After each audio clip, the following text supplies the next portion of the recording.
नमस्कार मित्रमैत्रिणींनो, मराठी हेल्थ या यूट्यूब चॅनलमध्ये आपले स्वागत आहे. आज आपण बघणार आहोत युरिक ॲसिडच्या समस्यांपासून कशा प्रकारे घरच्या घरी सुटका करता येते. तर प्रथम आपण हे जाणून घेऊया की युरिक ॲसिड म्हणजे काय. तर युरिक ॲसिड म्हणजे आपल्या शरीरात नको असलेली जी घटक असतात, जी घाण असते, ती शरीरातून बाहेर फेकली न गेल्यामुळे ही आपल्या शरीरात जमा होते.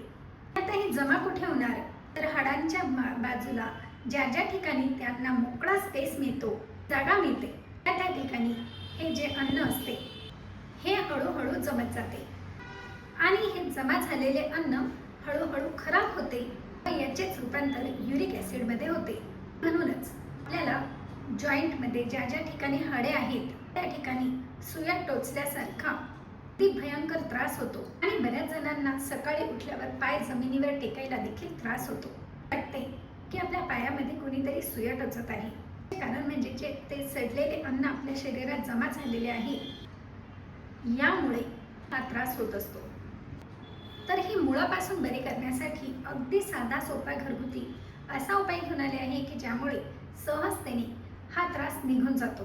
त्यासाठी एका पात्रामध्ये 1.5 ग्लास भरून पाणी घेतले आहे आणि यामध्ये अगदी अर्धा चमचा भरून ओवा म्हणजेच अजवाईन हे याप्रमाणे कुस्करून घ्या आणि कुस्करून घेतलेली अजवाईन जी आहे, ओवा जो आहे हा यामध्ये टाकून द्या. हे मंद आचेवर उकळायला तसेच राहू द्या. आणि येथे मी पुदिन्याची अर्धा चमचा भरून पावडर घेतली आहे. तर ही पावडर आपल्याला मार्केटमध्ये मिळते किंवा तुमच्याकडे ताजा पुदिना असेल तर ताजा पुदिना देखील आपण यासाठी वापरू शकतो. पुदिना जर वापरायचा असेल तर यासाठी 1 मूठ भरून ताजा पुदिना घ्या.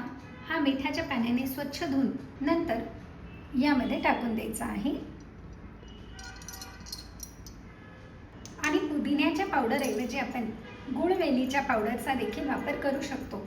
जे गुळवेल असेल ताज्या गुळवेलीच्या पानांचा वापर केला तरी देखील चालेल. आणि हे पारिजातकाचे झाड आहे. पारिजातक झाडाला लाल दांडी आणि पांढरे फूल, फुले छोटी छोटी येतात. त्या झाडाची फक्त 2 पाने घेऊन ही मिठाच्या पाण्याने स्वच्छ धुवून घ्या.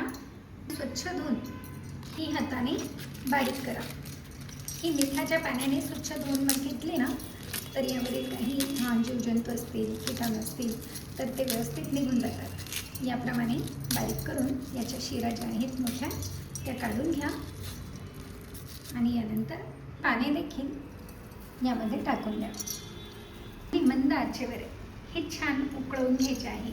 हे इतपत उकळवून घ्यायचे आहे, फक्त 1 कप उरायला हवे इतपत हे मंद आचेवर उकळवा.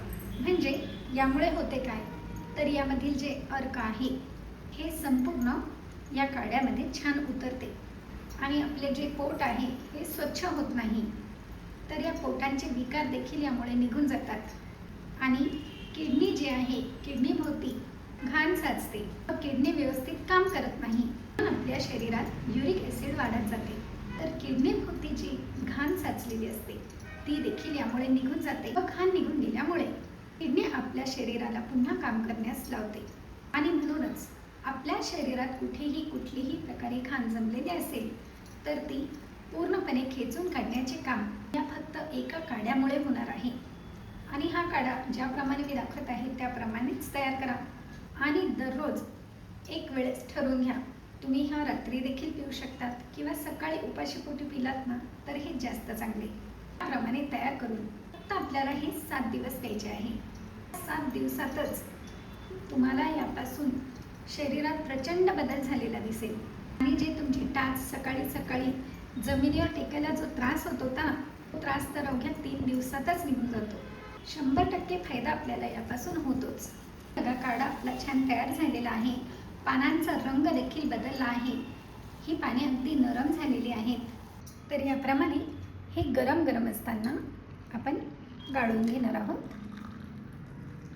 हे बघा, 1.5 ग्लास पाणी घेतले होते त्याचे फक्त अर्धे राहिले आहे इतपत आपण हे छान उकळवून घेतले आहे.